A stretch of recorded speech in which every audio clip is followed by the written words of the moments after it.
की सच्चे दरबार की सत्यम बोधमयम नररूपममलम प्रत्यक्षमेव सर्वेश्वरम रत्नमंडित शीर्षरूपमुक्तम मुक्तमाल विभूषितम च हृदयासिंहासने संस्थितम भक्तानां भक्तं प्रसन्नवदनं श्री सद्गुरु नौम्यहं श्री सद्गुरु नौम्यहं वंदे चरण सरोज गुरु मुद मंगल आगार जेहि सेवत नर होते हैं भव सागर से पार। सब धरनी कागज करूं सब लेखनी बन राय सात समंदर मसी करूं तो भी गुरगुण लिखा न जाए। मैं अपराधी जन्म का नखशिख भरा विकार तुम दाता दुख भंजना मेरा करो उद्धार। तुम दाता दुख भंजना मेरी करो संभाल। भक्ति दान मोहे दीजिए गुरुदेवन के देव और कछु न चाहिए निस दिन तुम्हारी सेव और कछु न चाहिए हर पल तुम्हारी सेव। गुरु जी को सिर पर राखिए चलिए आज्ञा माही कहे कबीर तिस दास को तीन लोक डर नाही। मन मंदिर में विराजमान श्री सद्गुरु भगवान जी का पावन दर्शन करते हुए अपनी वाणी को अपनी रचना को पवित्र करने के लिए अपने ध्यान को श्री गुरु चरणों में जोड़ने के लिए अपने दोनों हाथ खड़े करते हुए प्रेम सहित उच्च स्वर में जय घोष करेंगे। बोलो सच्चिदानंद भगवान की जय, परमहंस दयाल जी महाराज की जय, नगली निवासी भगवान की जय, बाला श्री सतगुरु महाराज की जय। धन्यवाद। परम आदरणीय परम पूजनीय प्रातः स्मरणीय दया के सागर श्री सतगुरु भगवान जी के चरण पावन श्री चरणों में विराजमान भक्तिमय गुरुमुख भाई बहनों, प्यारे बच्चों, बुजुर्गों, हम सभी पर परमात्मा ने कृपा की है, दया की है, मेहर की है। क्योंकि सत्संग प्रारब्ध में नहीं होता, सत्संग तो हमें परमात्मा की दया मेहर से ही प्राप्त होता है। और हम सभी के लिए बड़ी सुलक्षणी घड़ियां हैं कि हमें श्री गुरु महाराज जी का पावन सत्संग सुनने को मिल रहा है। हम सभी अपने आप को सौभाग्यशाली मानते हैं कि हमें संतों का सानिध्य प्राप्त हो रहा है। कृपा हुए जिस पार ब्रह्म हुए साधु संग ज्यों ज्यों बढ़ाइए त्यों त्यों हर्षाए रंग। साध संगत जी, प्रभु की कृपा से ही सत्संग सुनने को मिलता है और जितना अधिक बार हम सत्संग सुनते हैं, संत महात्माओं के प्रवचन सुनते हैं, उतना ही हमारा मन पवित्र पाक साफ होता जाता है। शुद्ध धारा लक्ष्मी पापी के घर भी हुए सत्संग हरि कथा तुलसी दुर्लभ हुए। गोस्वामी तुलसीदास जी कहते हैं कि पुत्र धन संपत्ति जायदाद आदि ये तो पापी के घर पर भी होता है, लेकिन सत्संग और हरि कथा ये दोनों मिलनी बड़ी कठिन है। यदि परमात्मा की दया हो, मेहर हो, कृपा हो, तभी सत्संग सुनने को मिलता है। ब्रह्मानंद जी लिखते हैं, खाना पीना सो जाना ये तो काम है पशु समाना, क्यों देह है मनुष्य की धारी, हरि भजन करो सुखकारी। कि खाना पीना सो जाना ये तो काम पशु भी करते हैं, मनुष्य चोला मिला है तो इसे प्रभु की भजन बंदगी में लगाना चाहिए, इससे नाम की कमाई करनी चाहिए। गुरु सेवा ते भक्ति कमाई, तब ये मानुष देह पाई, इस देही को लोचे देव सो देह भज हर की सेव। कि मनुष्य का जो चोला मिला है वो गुरु सेवा के लिए, भक्ति के लिए मिला है। देवता भी इस देह को तरसते हैं, इस देही को परमात्मा की भक्ति में लगाना चाहिए। मात पिता सुत मीत न भाई, मन वहाँ नाम संग सहाय। अंत समय जब इस मनुष्य चोले को छोड़कर जाना है और जब यम के दूत लेने आते हैं तो माता पिता बेटा मित्र भाई सभी रोने के सिवाय कुछ नहीं कर पाते।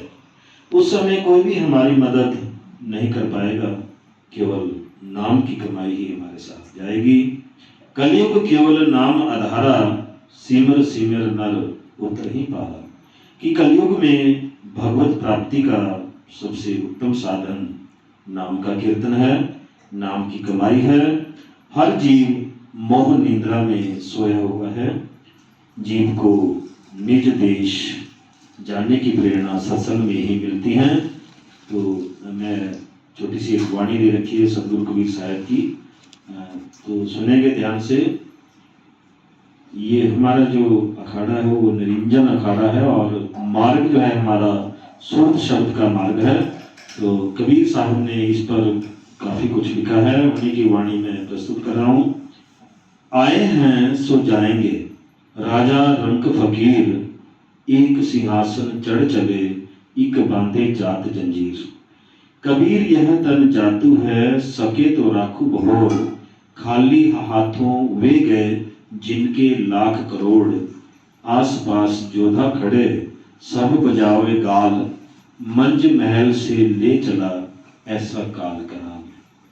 सदगुरु कबीर साहब ने चेतावनी देते हुए फरमाया है कि सत्य तो यह है कि यहाँ ना कोई रहा ना रहेगा। क्या राजा, क्या रंक, क्या विद्वान, क्या निर्बल, क्या बलवान, सब 4 दिन के मेहमान हैं। हिंदू मुस्लिम सिख ईसाई सभी मृत्यु के आगे विवश हैं, लाचार हैं। सब उसके आगे कितना अमीर हो धनी हो, मृत्यु को कोई नहीं, मृत्यु किसी को नहीं छोड़ती, किसी का लिहाज नहीं करती। सदगुरु कबीर साहब कहते हैं कि भाई वे भी ना रहे जो अपने हाथों से पर्वत तोलते थे, जो जल के एक घूंट के समान सागर के अथाह जल को पी गए। ऐसे सामर्थ्यवान भी यहाँ ना रहे, वे भी काल के आगे विवश हो गए। भीमसेन जैसे बड़े बड़े योद्धा, भीमसेन इतने बलवान थे कि हाथी को उठाकर आकाश पर फेंक देते थे। कहाँ गए ये सब? मौत ने उन्हें ना छोड़ा। माटी का बर्तन बन्यो, पानी लैसाना, बिनसत बार न लागी, राजा क्या राना। सदगुरु कबीर साहब फरमाते हैं कि भाई ये शरीर माटी का है। माटी लेकर और पानी लेकर इस शरीर रूपी बर्तन को तैयार किया गया, इस बर्तन को बनाया गया। ये बर्तन बना और इस बर्तन ने टूटना है। ये शरीर रूपी बर्तन सबको प्रयोग करने के लिए मिला है, चाहे वो राजा हो या रंक हो, कोई और या कोई भी हो। परंतु ये बर्तन एक दिन टूटेगा, नाश हो जाएगा। परंतु ये बर्तन जिसे मिला है वो कौन है? यह एक रहस्य है, इस रहस्य को जानना है। बर्तन झूठा है, देह झूठी है, इसे सबने छोड़ना है। हमने, आपने, सबने इस देह को छोड़ना है। हे धर्मदास, वह वस्तु मरने वाली नहीं है जिसने इस देह को धारण किया हुआ है। वह अविनाशी है, उसका नाश नहीं है। क्या सराय क्या वासना, सब लोग बिगाना, होत भोर सब उठ चले, दूर देश को जाना। कबीर साहब कहते हैं कि भाई ये संसार तो मुसाफिर खाना है। जैसे किसी मुसाफिर खाने में लोग इकट्ठे होते हैं, आपस में उठते बैठते हैं, लेकिन सब बेगाने होते हैं, कोई किसी का नहीं होता। एक एक करके सब उस मुसाफिर खाने से चले जाते हैं। किसी धर्मशाला में, किसी सराय में लोग इकट्ठे होते हैं, कोई कहीं से आता है, कोई कहीं से आता है, रात गुजारी और चल दिए। कोई आता है, कोई बिस्तर बांधे तैयार रहता है, कोई जा रहा है और कोई चला भी गया है। यह बहारे बाग दुनिया चंद रोज, देख लो इसका तमाशा चंद रोज। सदगुरु कबीर साहिब अपने शिष्य धर्मदास जी को समझाते हुए कहते हैं, चंद रोज रहने के लिए भाई तू यहाँ आया है। बड़े बड़े बली, पीर, फकीर, यहाँ तक कि अवतार भी नहीं रहे जिनकी पूर्व से पश्चिम तक कीर्ति थी, यश था, वे भी नहीं रहे। सो इस दुनिया में चंद रोज की जिंदगानी है भाई, जाग अब तो संभल। तुम्हें दूर जाना है, किसी को नहीं मालूम कहाँ जाना है, दूर देश को जाना है। जाग तुझको है दूर जाना, पास नहीं समाना, आगे नहीं ठिकाना। होगी बड़ी खबारी, जहान से चलन की अब कर लो तैयारी। सामान 100 वर्ष का, पल की खबर नहीं। सतपुरुष कहते हैं कि भाई हम सब ने यहाँ से जाना है, ये बात सत्य है। तू दुनियावी पदार्थों को समेटने में, इकट्ठा करने में लगा हुआ है। तू देख भी रहा है कि पीर, पैगंबर और अवतार तक चले गए, तो हम आप कैसे यहाँ रह सकते हैं। जिस मरने से जग डरे, मेरे मन आनंद, कब मरी हूँ कब पाई हूँ पूर्ण परमानंद। स्वयं सतगुरु कबीर साहब ने फरमाया है, हे राम वो दिन कब आएगा जब मैं इस देह को छोड़ तुम्हें पा लूंगा, तुझ में समा जाऊंगा, जिससे मुझे परम आनंद की प्राप्ति होगी। नाम लगन टूटे नहीं, सोई साधु स्याना, 8 पहर सन्मुख लड़े, सो बांधे बाना। संत महात्मा सदगुरु नाम देते हैं, शब्द के साथ जोड़ देते हैं। नाम जो पिंडों ब्रह्मांडों की ताकत है, आत्मा की बैठक कुंज कमल पर है, जो 2 नेत्रों के बीच है। जहाँ माताएं बहनें सुहागिनें बिंदी लगाती है, वहां पर अपना ध्यान स्थिर करना चाहिए। आत्मा की उस गुप्त शक्ति को, जिसे सुरत कहते हैं। सुरत और निरत, ये आत्मा की 2 अभेद शक्तियां हैं। जैसे दूध में मक्खन, सुरत और निरत को कुंज कमल पर स्थिर करो, वहां पर नाम प्रकट होगा। सदगुरु नाम प्रकट करते हैं। नाम या शब्द की ध्वनि को सुरत द्वारा सुने और निरत द्वारा उसके प्रकाश को देखें। आ रही है धुन गगन से, तू सुन ले जरा लगन से, जे तू सचखंड जाना है। सुरत निरत 2 संग, अगम को गम कियो, शब्द उठे झनकार, अलख तहां लख लियो। कि जब सुरत और निरत स्थिर होती है, बहुत अभ्यास करने के बाद, तब शब्द झनकार उठती है, नाम की ध्वनि प्रकट होती है। तन थिर मन थिर बचन थिर, सुरत निरत थिर होए, कहे कबीर वह पलक को कल्प न पावे कोई। कि तन मन वचन सुरत निरत को अभ्यास द्वारा जब हम स्थिर करने में कामयाब हो जाते हैं, या जो सुरमा जूझ रहा है, 8 पहर मन इंद्रियों के साथ जूझ कर डटा हुआ है, और अंत में तन मन सुरत निरत को स्थिर करने में सफल होकर नाम प्रकट कर लेता है।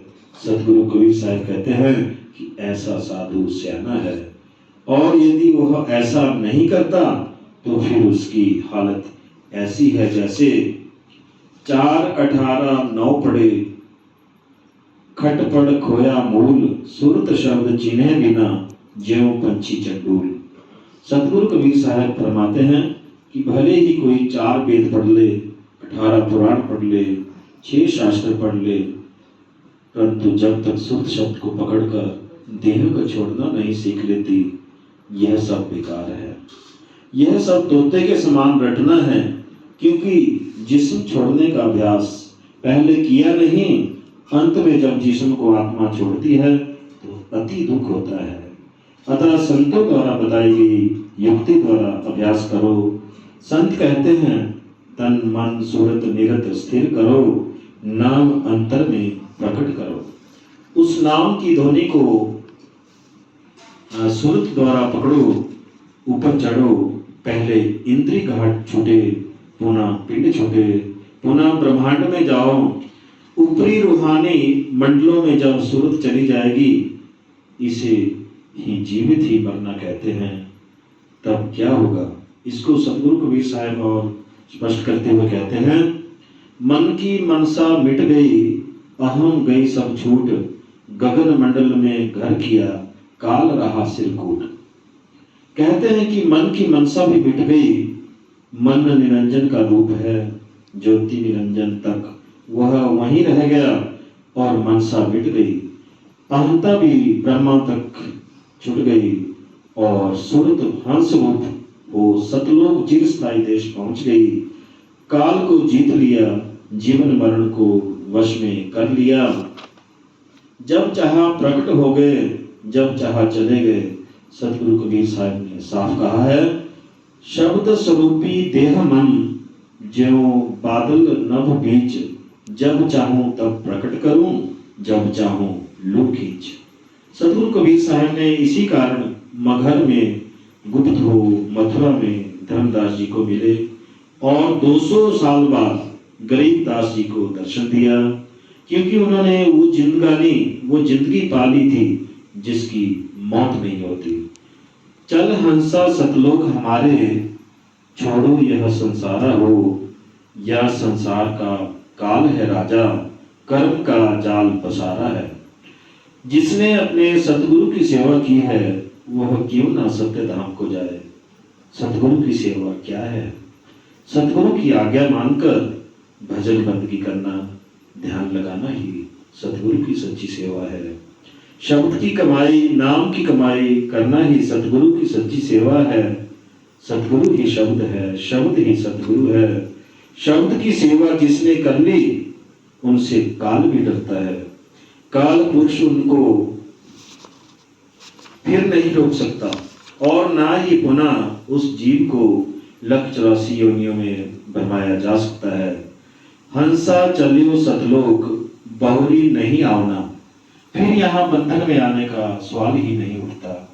भक्ति बीज पलटे नहीं, पलट जाए ब्रह्मांड, ऊंच नीच पर अवतरे हुए संत का संत। कि नाम की कमाई जो इस जन्म में कर ली है, वो कभी खत्म नहीं होगी।